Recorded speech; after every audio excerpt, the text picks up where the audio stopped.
Welcome to the From Burnout to Recovery show with your host, Dr. Kate. This is where your journey to burnout recovery starts.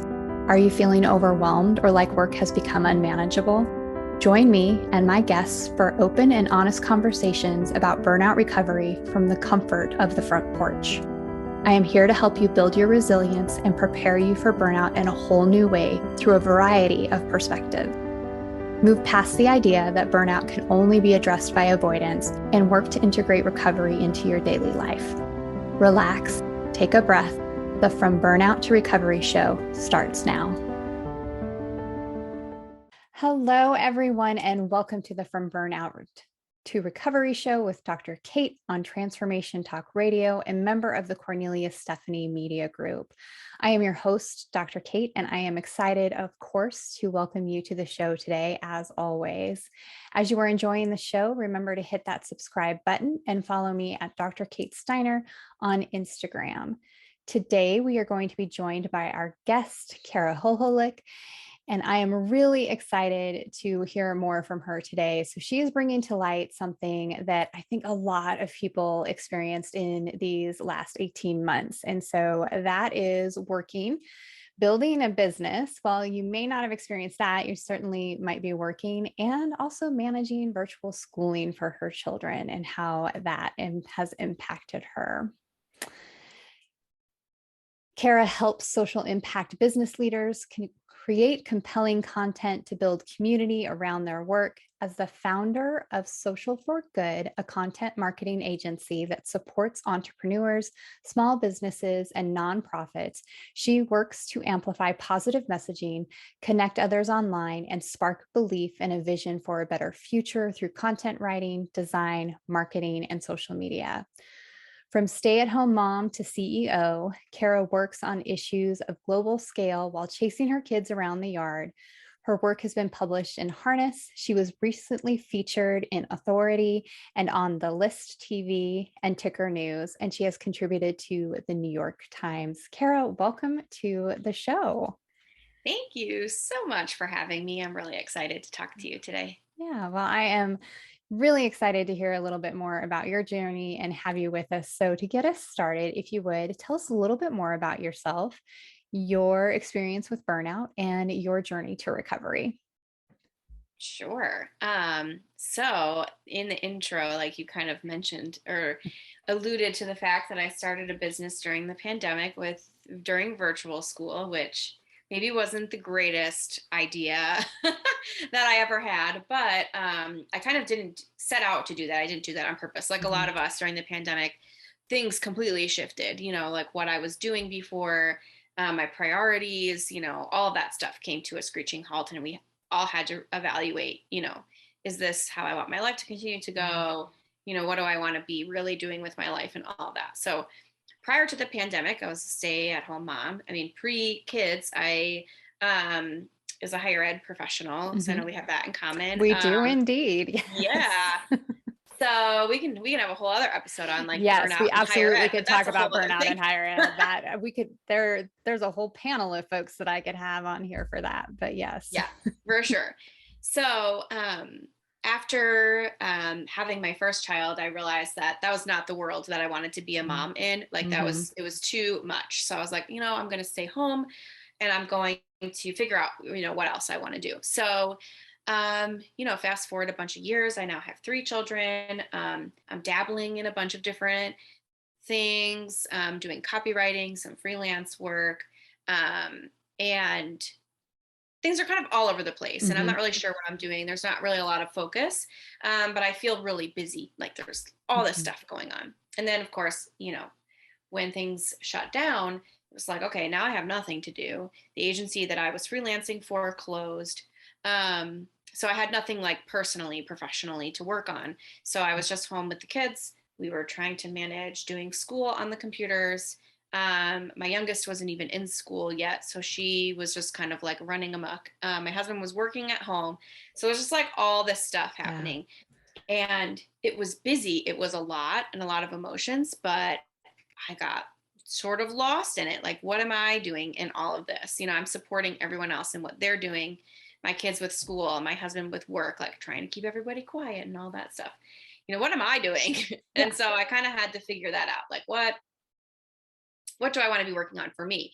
So one of the clients that I had when I was doing freelance work wanted to continue working with me. So I thought, well, I can handle that. I can handle Mm-hmm. like one client doing some social media copywriting. I can kind of handle that with the, virtual school and things like that.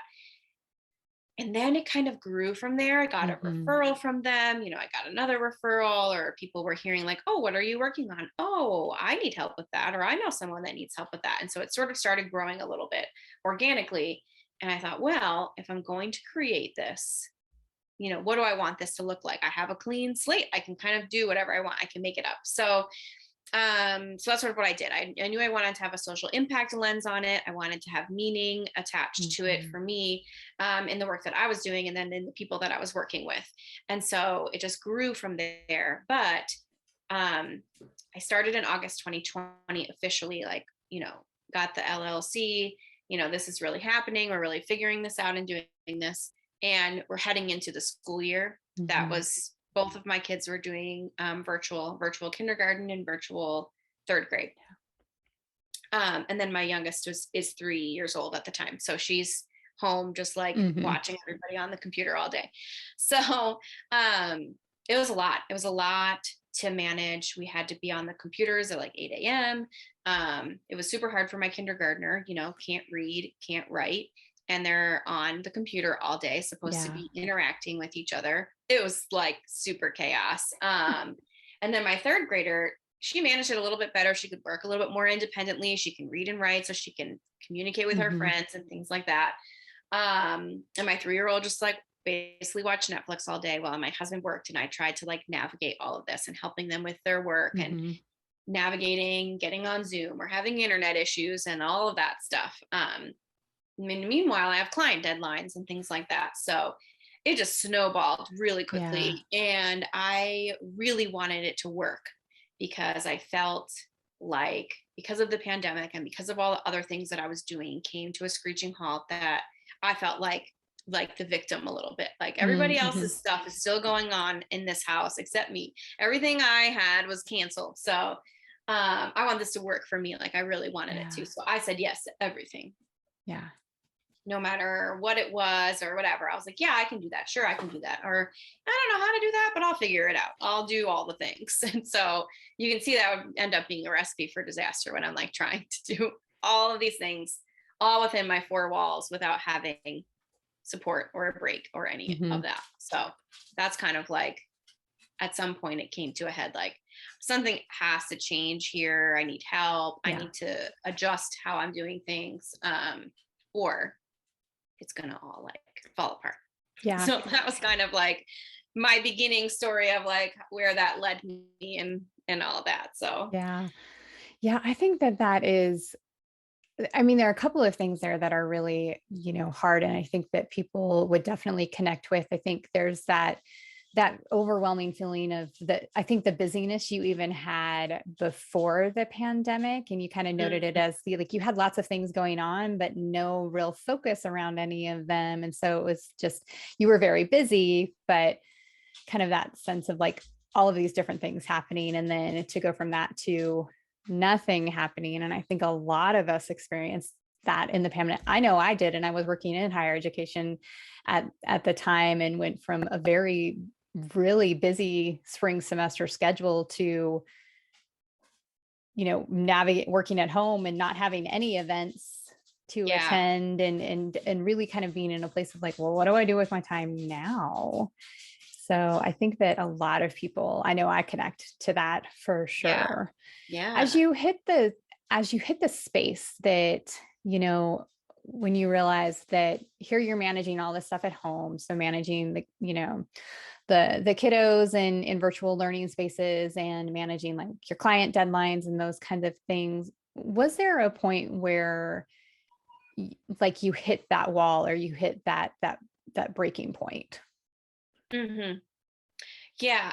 Things started to fall through the cracks. Mm, So I would miss things. And like mhm. I'm not a naturally organized person. I have to work really hard to like keep things organized in line. Mhm. And when you're working for yourself, it's even harder because so many of the deadlines are self-imposed. Yes. You have client deadlines, so like I can get that stuff done. And then there's like all this other stuff that's like it can be done whenever, really. I mean, you can kind of trick yourself into fake deadlines, but like I'm not good at that. So Yes. I feel, um yeah, I connect you on this like that so much. Like I was yeah, like, oh, she's describing me right now.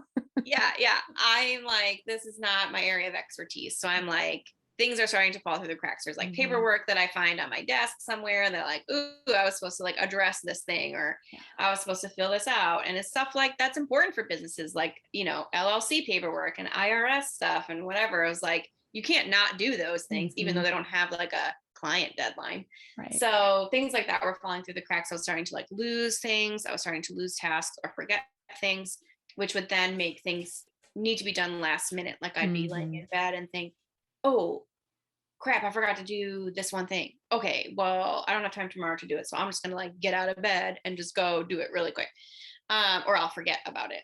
So there was definitely a couple moments like that where I was like, this is probably not a good way to run a business and Mhm. not a good way to live life and all that Yeah. stuff. Like that's not good. So it was a few months in. So around December 2020, I hired my first person to help me because Mhm. I could not do it alone. And I knew I needed to hire somebody that had different skills than me. Because I could do the client work, I could manage so much Mhm. of it, but there was so much stuff that was getting lost and falling through the cracks. And so I knew I had to hire somebody with different skills that could help me Yeah. organize that and keep on top of things because that was not what I was good at. So that was sort of, I think it was getting up out of bed a couple times at night, realizing that I forgot to do something that I was like, Mhm. this is a problem. Yeah. Oh, I think that that is such a key indicator when we start talking about, burnout and those kinds of things, or even just stressors in life when people are experiencing things. And I know, I'm sure we have listeners who are like, oh my gosh, that has happened to me when I've been super stressed out or really overwhelmed with workspace and those kind of things. And I know I've definitely been in that place where I've woken up in the middle of the night with like, oh my gosh, I needed to have done this today, or I need to have this done tomorrow. And I completely forgot about it all day today. And then find myself working on some kind of project or something that I needed to get done at like 2 o'clock in the morning because it had woken That's me up not out of good. a dead sleep. So I think that that's a good indicator. It's not a good indicator, but it is a good like frame of reference that our listeners can keep in mind when, what are things that are happening that might show that you're experiencing some burnout right now. So I Mm, appreciate you sharing that. yeah, for sure.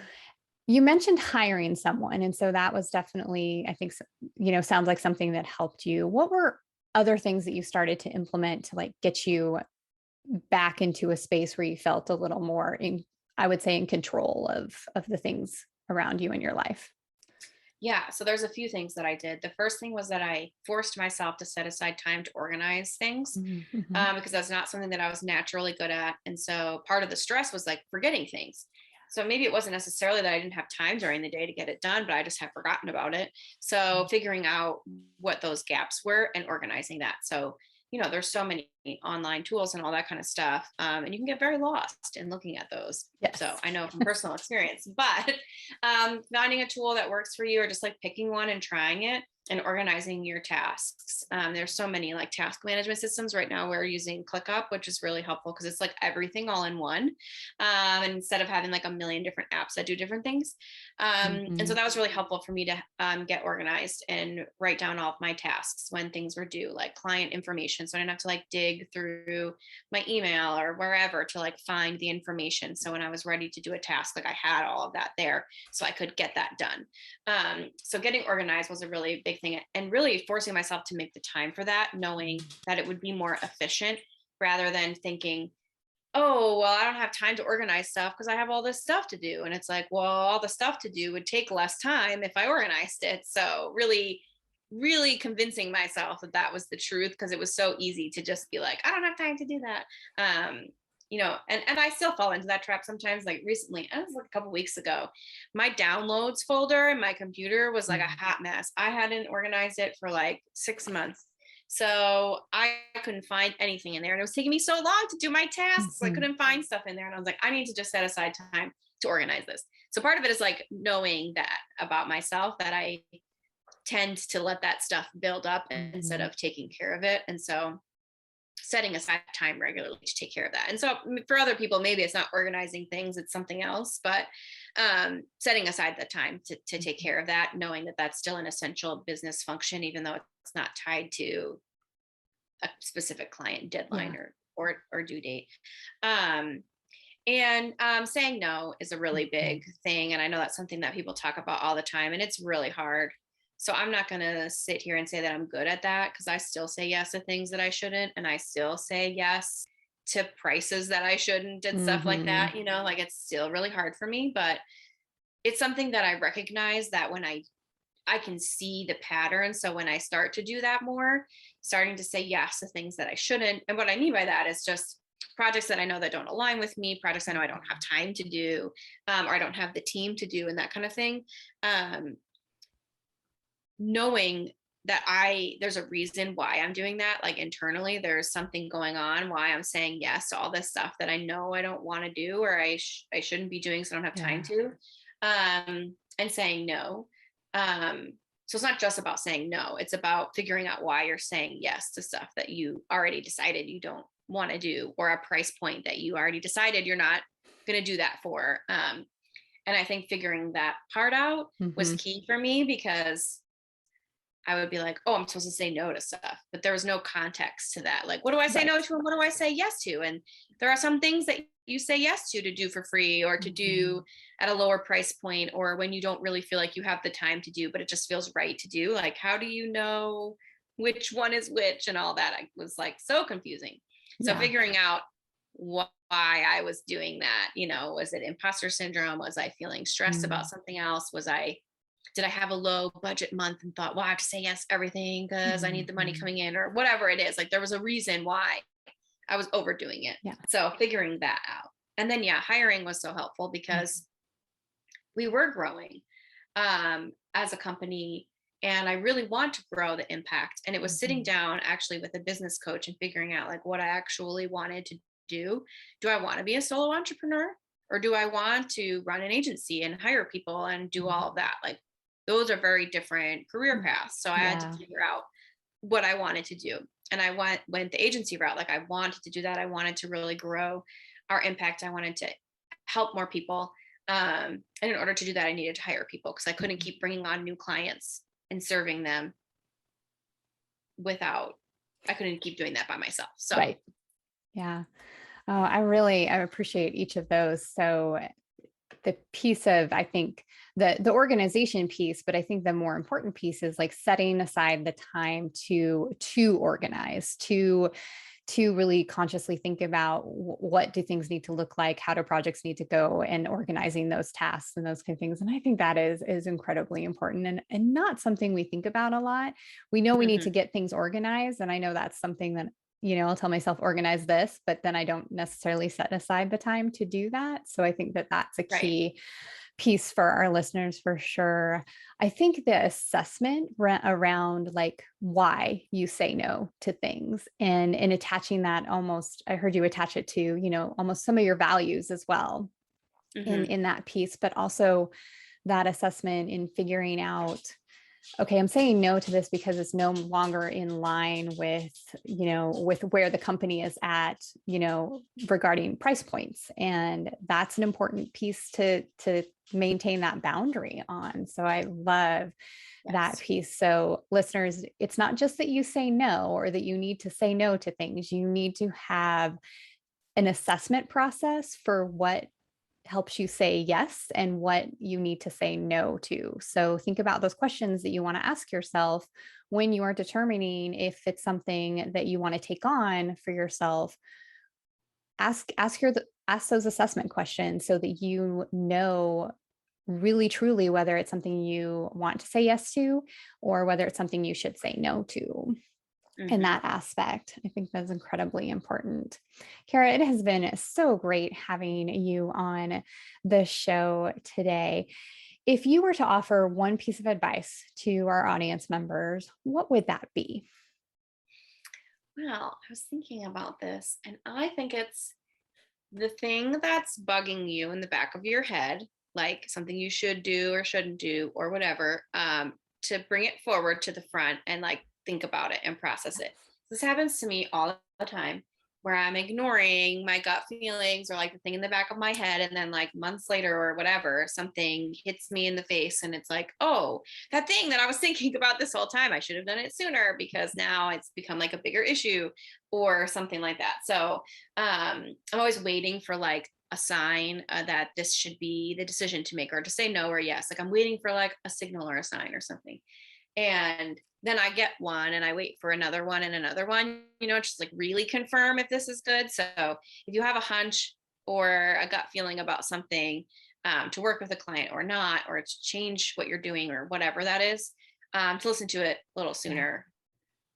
Oh my gosh. I think that is such important advice, and especially for our audience members. So if you have that gut feeling, trust your intuition. It is a powerful tool for you Mhm. to use. And the more you trust it, the more you lean into it, the more you start to recognize those feelings and how your body tells you things, Yeah. you're going to notice them more and more. I found that for myself for sure. So I love that you have shared that piece of advice. Kara, Yeah. where can our listeners connect and learn more about you? We are on all the things at socialforgood.co, and that's our website too. So it's not .com, it's .co. Oh, Yeah, so we're everywhere on social media and stuff like that. You can watch me poorly dance on TikTok, or we have like social media and marketing tips and information on Instagram and all the other places too. But yeah, that's where we live. that's amazing. And listeners, of course, you can find all of that information in our show notes if you would like to connect with Kara and offer her some gratitude and thanks for spending time with us today and offering you some great advice and tips. Kara, thank you again for joining us on the show. I am so grateful for you and your time. Thank you so much. It was really fun.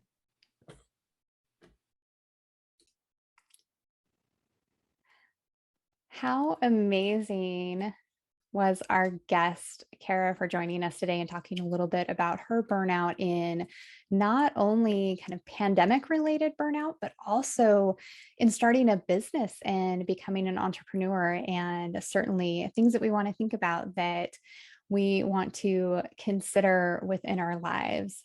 I hope that you are enjoying the show and the tidbits and advice and stories that are shared here. Remember that if you are enjoying us, be sure to subscribe, be sure to follow, and do your friend a favor and send them the link to listen to an episode because they probably need to hear it too. We're going to move into our recovery moment for the day. And remember that we want to make sure that you are practicing your recovery moment when it is safe to do so and you have the time and space to be able to do that. So if that is not now, go ahead and hit pause and come back to me later. But if you're ready to go, we're going to get started. Today, our recovery moment is focused on forgiveness. It would be delightful to allow yourself the relaxation that is needed in order for you to recharge your life, that in order for you to change things in your life that you desire. A complete relaxation is impossible when you hold grudges. Sometimes it's hard to imagine forgiving those who have wronged you, but it is necessary to step in the it is a necessary step in the progression of personal achievement. So let's begin by saying, I am ready to take the steps necessary towards becoming the best version of myself. Let's say that again. I am ready to take the steps necessary toward becoming the best version of myself. It may seem daunting to forgive people and instances of your past that hurt you, but it's actually very easy. Imagine a young child holding a glass of milk. Their small hands couldn't quite grasp the cup fully, and the milk spills on the floor, breaking the glass. This upsets you because milk is expensive and the cup was a family heirloom. Say that this upsets you very much, and you show your anger and you hold a small grudge against this child for breaking the glass. Now, when you give the child a glass of milk, you will not trust him to hold it. And anxiety will become present in the child because they do not feel trusted. And anxiety will also build in you because you fear more things will be broken or spilled. Then the child may actually become more likely to drop things because that is the image you are manifesting of them. You will also harbor anxiety you were unable to let go of this incident, and it will be a recurring thought each time they need to use a cup. Now imagine again that same child holding a glass of milk. Their small hands quiver as they drop the cup, breaking it and spilling milk everywhere. But this time, instead, you are not upset in the slightest and forgive them. The child runs to grab you a broom and a towel to clean up the mess. They are helping you fix the mishap. They sense in you kindness and they learn how to take action when something goes wrong. When they feel guilty for the circumstance, their ability to help is halted. The child is then likely to understand how to address incoming issues because everyone was calm, relaxed, and in a state of pre-forgiveness. They feel trusted and they can trust you to help when mistakes happen. That's what we need to accomplish in order to create a more peaceful world for everyone. The ability to pre-forgive each other, to allow for a state of openness so that we can address issues that arise with calm and a relaxed outlook, thus aiding in a thorough repair and the ability to move forward and trust others. Now, let's do some relaxation techniques that will open us into a state of forgiveness. Notice how your body feels right now. Notice any places that feel pleasant. It could be as small as the tip of your nose or a much larger area like your heart. Just feel these sensations of goodness and allow them to expand. Perhaps these areas of nice sensations can communicate with those places in your body that feel stuck. Just observe how your body reacts when you allow pleasant feelings to communicate with stuck ones. Do the nice sensations hold a grudge against the areas of not so nice sensations? No, they simply hold space and communicate with openness how to let go. Allow for more pleasant feelings to enter your body now through the power of your breath. Breathe in easily and consciously, knowing that with each inhale, you oxygenate your system and send goodness through your entirety. And again, inhale goodness and exhale into an even more relaxed state. Inhale supportive sensations and exhale into relaxation. Inhale deeply the force of good and exhale into relaxation. Continue this method with me for 5 more good breaths. So we will breathe in through your nose and out through your mouth. In with success and out with resentment. In with gratitude and out with fear. In with excitement and out with anxiety. In through your nose and out through your mouth. See how easy this is coming to you. You are a natural at communicating with the areas of attention, thus changing their very structure and frequency and converting them into a relaxed state. You are doing so very well. Let's continue with our newfound relaxed state to a place of forgiveness. This is a very important opportunity. It will aid you in progressing toward personal achievement in all aspects of your life. So visualize that you are in a beautiful garden on a mild day with fluffy clouds rolling by in the sky and the sun periodically warming your skin and nourishing the plants in this garden.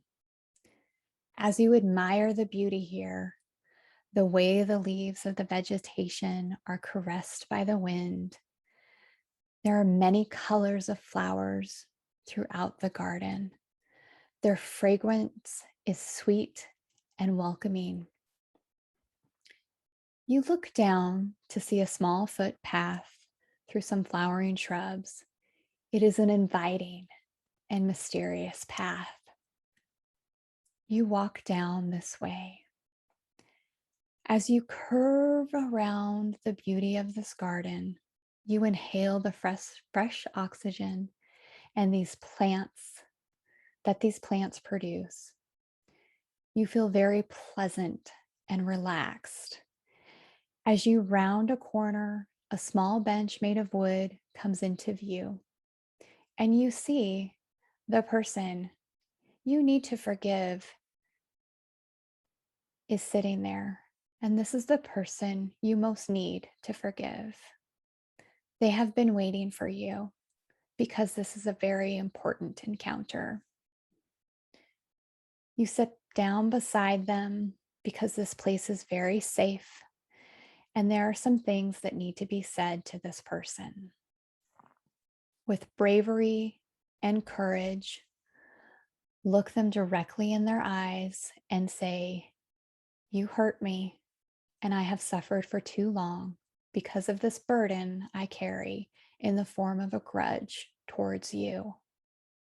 I forgive you. I forgive you not to help you, but to better myself.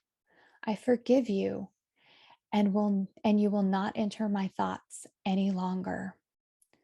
I forgive you because forgiveness leads to openness in all aspects of my life." You notice the darkness that was once in their eyes begins to lighten, and for a while, they do not say a word. Then the silence is broken. They say simply to you, "I will leave you alone now, and you will not be tormented by the thought of me anymore." They get up from the beautiful wooden bench and walk into the depths of a nearby wooded forest. As you watch their figure growing smaller and smaller into the distance, and then you no longer see them.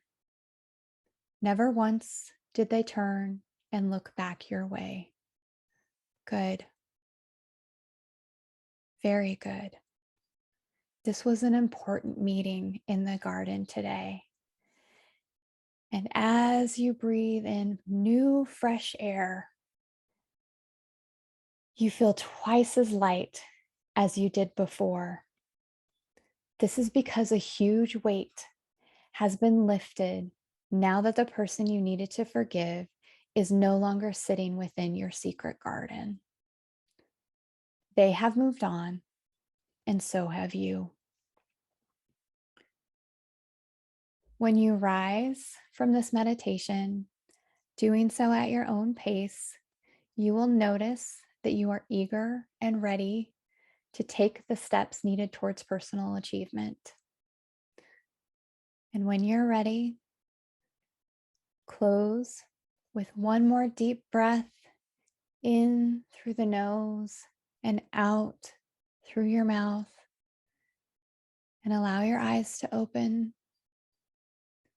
and allow your present space to come back into your frame of mind.